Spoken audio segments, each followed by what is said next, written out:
بسم اللہ الرحمن الرحیم۔ السلام علیکم۔ ابوظہبی حکومت نے بڑا اعلان کر دیا۔ ابوظہبی حکومت نے کہا ہے کہ اگر کوئی شخص ریڈ اشارے کو کاٹے گا، ریڈ اشارے کو توڑے گا اور گاڑی کو لے جائے گا تو اس میں بھاری جرمانے کا اعلان کر دیا ہے۔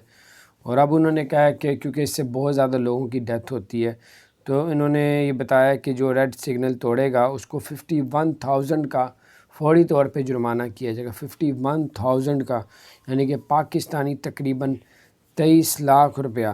اور اگر تقریباً 23 لاکھ، تو اگر آپ لوگ اس طرح کریں گے تو اتنا بڑا جرمانہ، ریڈ سگنل کبھی نہیں توڑنا، کسی صورت نہیں توڑنا، پھر 51,000 درہم جو ہے وہ آپ کو جرمانہ کیا جائے گا۔